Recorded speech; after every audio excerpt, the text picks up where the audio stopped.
Hablan los desaparecidos, la serie de voces desde el territorio para recordar a quienes no regresaron en medio del conflicto armado.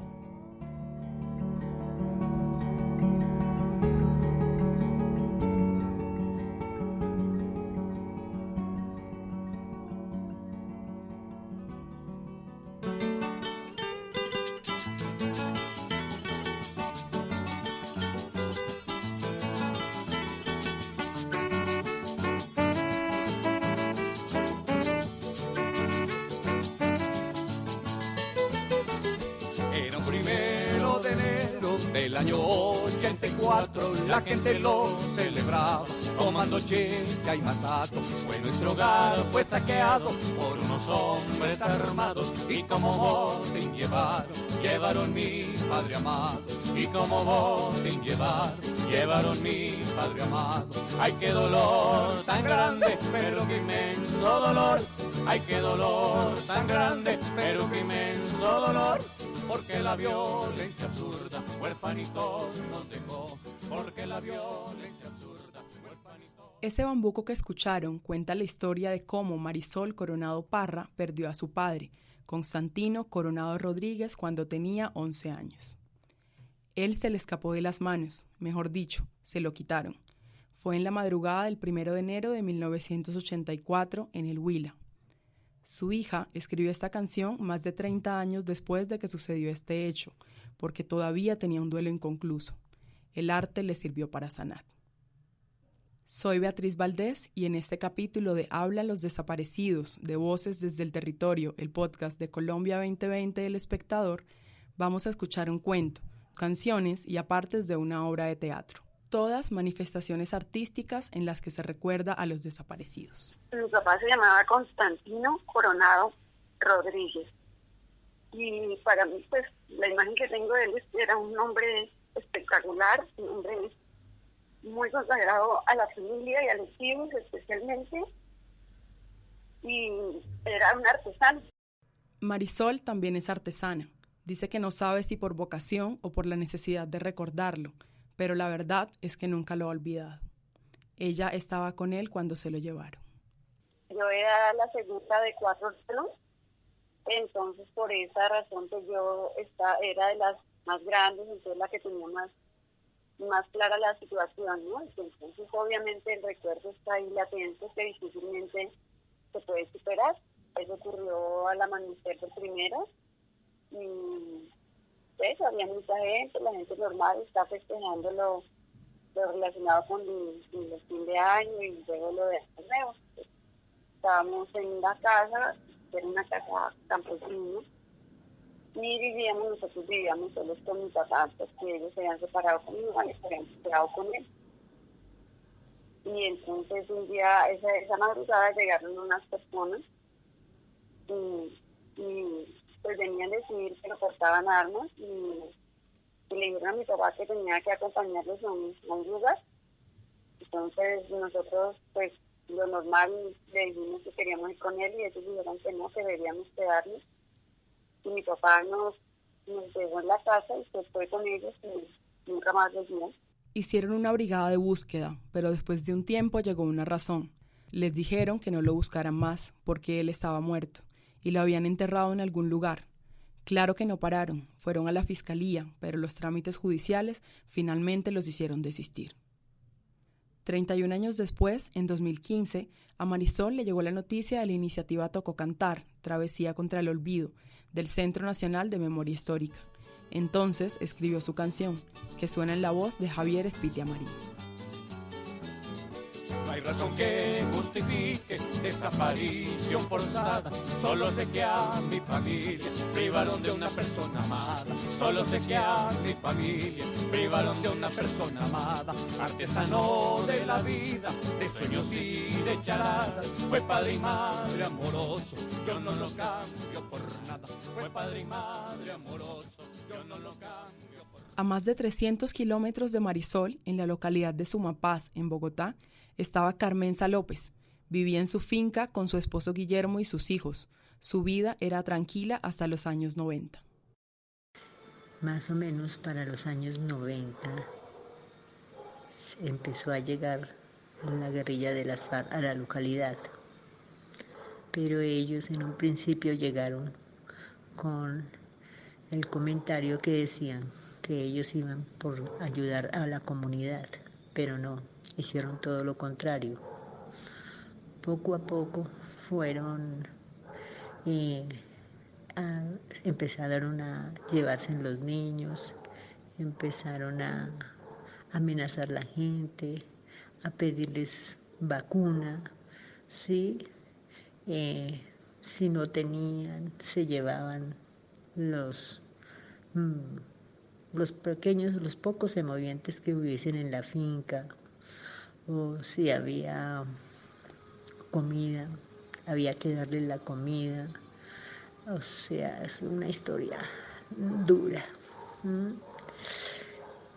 Guillermo, cuando fue alcalde, a él también lo secuestró la guerrilla de las FARC, pero en esa época no era por política, sino era por que necesitaban hacer un intercambio.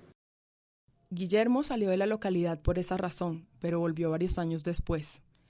Para entonces, la comunidad le pedía que volviera a hacer política, por lo que se lanzó como candidato a edil y fue elegido en 2007. Después de eso, comenzó el dolor más grande que ha sentido Carmenza. Se posesionó como edil 1 de enero del 2008 y más o menos en junio, julio empezaron las amenazas. Él solicitó seguridad a todas las entidades del gobierno, oficiamos tanto a la presidencia, al Ministerio de Justicia, a la alcaldía local, a la alcaldía mayor, pero nunca hubo seguridad para él. Y desafortunadamente viajó hacia la localidad, al corregimiento de Nazaret, al colegio Jaime Garzón en la vereda de las Auras, y de ahí se dirigió a la finca. En el momento que él fue a la finca, fue a ver sus potreros para mirar qué iba a sembrar en la finca. Cuando regresó a la casa, lo estaban esperando.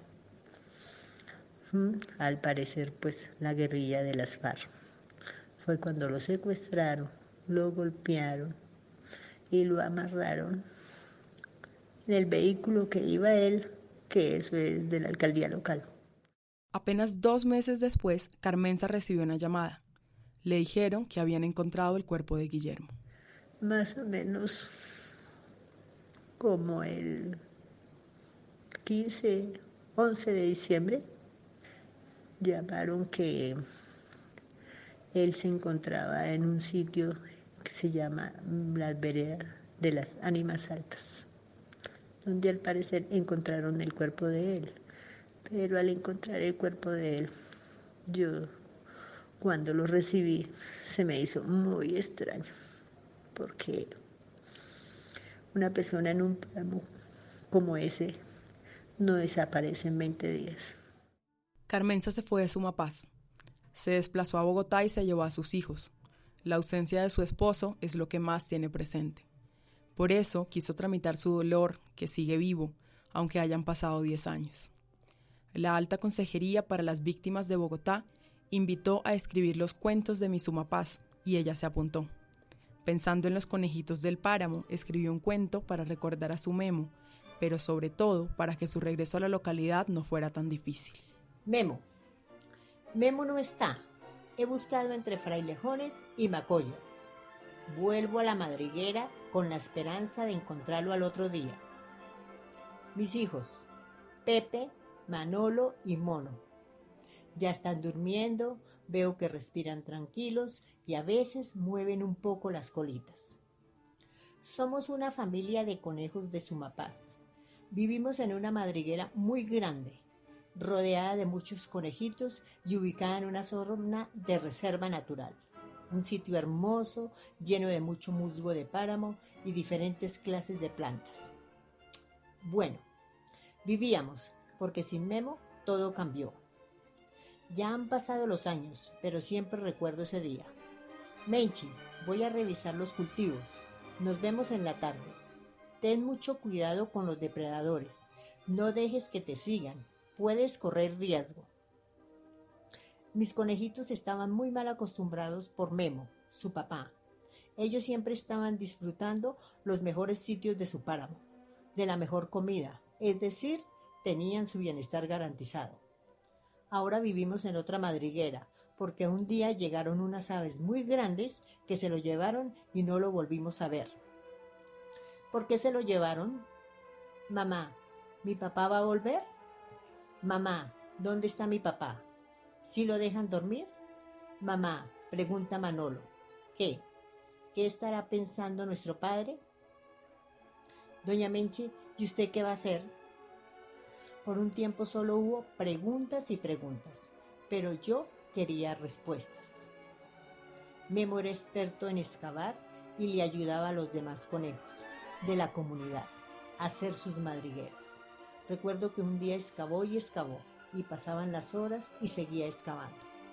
Yo lo esperaba a la entrada del túnel con una bandeja de lechugas, sus favoritas, pero Memo seguía sin salir. De repente, alguien me tocó una orejita. Era Memo. ¿Y tú dónde estabas?, le pregunté, alegre pero preocupada. Es que excavé tanto que llegué hasta la China. Mira, te traje unas nueces. Nunca supe de dónde sacó esas nueces. En el momento solo me las comí y me reí de las ocurrencias de mi querido Memo. Otro día me dijo, vamos, mi Menchi. Yo le pregunté, ¿a dónde? Pero él me repetía, vamos, vamos. Yo no sabía a dónde y además estaba lloviendo. Pero él decía que no importaba, que disfrutáramos el día. Y luego mis conejitos llegaron brincando y diciendo, sí, mami, vamos, mami. Acepté ir sin entender muy bien lo que quería Memo. Era brincar por el páramo, sentir la lluvia y la libertad, la paz. Cada momento significaba vida. Dejamos que anocheciera y nos tiramos al musgo, desde donde observamos cómo aparecía la luna entre las nubes de nuestro páramo. El último día se despidió con abrazos y besos. Con sus manitas nos dijo adiós y nos miraba y mientras se alejaba más y más, pero no volvió. Pasado el tiempo tomé las riendas. Nos alejamos de donde Dios nos vio nacer y llegamos a una nueva madriguera. Me fortalecí, saqué ánimo de donde no lo tenía, empecé con nuevos cultivos de zanahoria, espinacas, lechuga, etcétera, etcétera. Intento cada día de mi vida complacer a mis conejitos, preparándoles sus comidas favoritas. Trato de que tengan juguetes para que no sientan la falta de su padre, Memo, aunque no es nada fácil.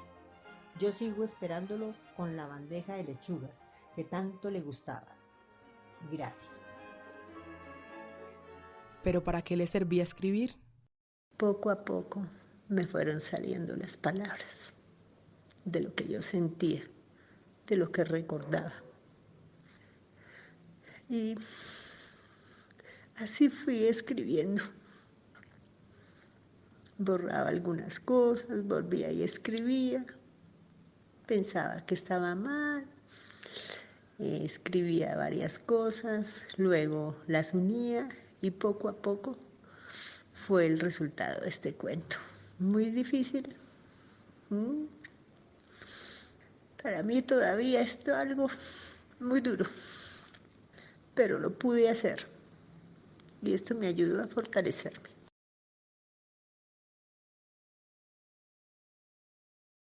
¿Qué quieren? Nosotros vinimos aquí a que su merced nos conociera y se aprendiera nuestros nombres. Ya.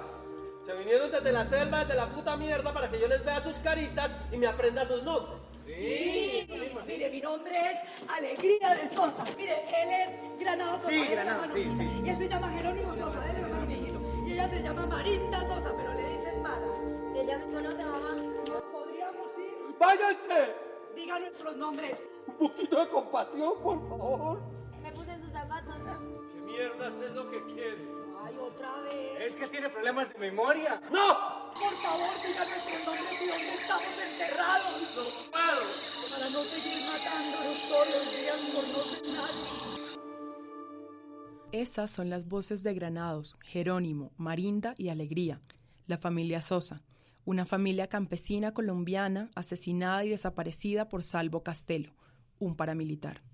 Ese es el fragmento de la obra de teatro Labio de Liebre, escrita y dirigida por el dramaturgo Fabio Rubiano, y esos son algunos de sus personajes.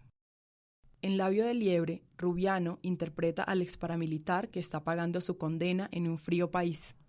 A su personaje empieza a atormentarlo su memoria. Entonces aparece la familia Sosa. Castelo nunca los mencionó ante la justicia. Rubiano nos explica que en la obra intentaron hablar de los desaparecidos también desde el victimario. ¿A qué le tiene miedo un asesino? A algo que no puede matar, a sus recuerdos. Él los puede desaparecer físicamente, pero siempre van a permanecer en su memoria. Ellos están en su memoria y él lo tiene clarísimo. Lo que pasa es que todo el tiempo dice, no sé quiénes son ustedes, no sé quiénes son ustedes. Y ellos se le aparecen y dicen, hola, ¿se acuerda de mí? Y le repiten sus nombres, y le repiten las zonas geográficas, y le repiten lo que pasó. Y insisten mucho en eso, en volver a que él tenga en su memoria aquello que quiere borrar, aquello que quiere desaparecer. Desaparecido como condición física, pero desaparición también como condición mental, que eso es tan doloroso o más doloroso. ¿Pero por qué hablar de desaparecidos? Dentro de todas las formas de reparación, hay la reparación simbólica es una cosa para mí pertinente y definitiva. O sea, como dice Arthur Miller en Las Brujas de Salem, yo soy mi nombre, yo soy quien soy persona en la medida en que sea esto que está viviendo, que tiene un nombre, que tiene una ubicación, que tiene un cuerpo. Entonces ellos dicen, por favor, diga nuestros nombres, es que eso somos nosotros, diga dónde estamos, por favor. Ese es el tema de la desaparición. Ellos no quieren ni tierras, ni riquezas, ni venganza, ni siquiera que hablar de perdón. Ellos lo único que quieren es que digan dónde están. Y en el momento en que dicen dónde está, bueno, gracias. Eso es lo único que necesitamos, saber dónde estamos, restitución de la memoria, la reparación de la memoria. En ese sentido, repárenos en esa medida. Y si usted no dice dónde estamos, si no nos reconoce como lo que fuimos, si no reconoce por nuestros nombres, por eso ellos repiten tanto los nombres, nos vamos a quedar aquí a vivir con usted, nos vamos a instalar en su memoria, en su casa, en su nevera, en su cama, en su ventana, en su baño, en todos los lugares nos vamos a instalar hasta que usted no diga nuestros nombres, quiénes somos y dónde estamos enterrados. Eso es todo. Para construir las voces de los personajes, Rubiano tomó informes del Centro Nacional de Memoria Histórica, crónicas, grabaciones, testimonios y videos de gente que se ha dedicado a documentar la desaparición forzada. También frases del excomandante paramilitar Freddy Rendón, conocido en la guerra como el Alemán, y el discurso de Salvatore Mancuso en el Congreso. Labio de Liebre ha sido vista por miles de personas y se ha presentado en otros países. Rubiano dice que los espectadores salen con la intención de conocer más sobre el conflicto armado. Al final de la obra, Rubiano, encarnando a Salvo Castelo, por fin dice la verdad.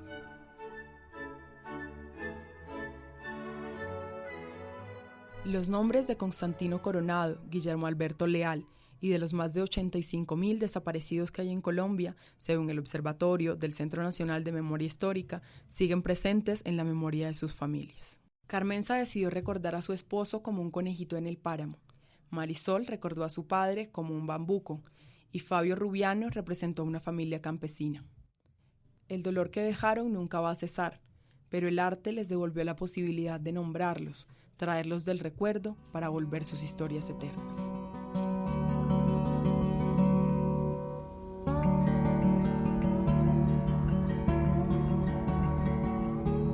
Hablan los desaparecidos es un espacio de Colombia en transición apoyado por la Embajada de Alemania en Colombia. Este programa fue editado en alianza con la emisora cultural HJCK. Escúchenos cada 15 días por este canal en Voces desde el Territorio.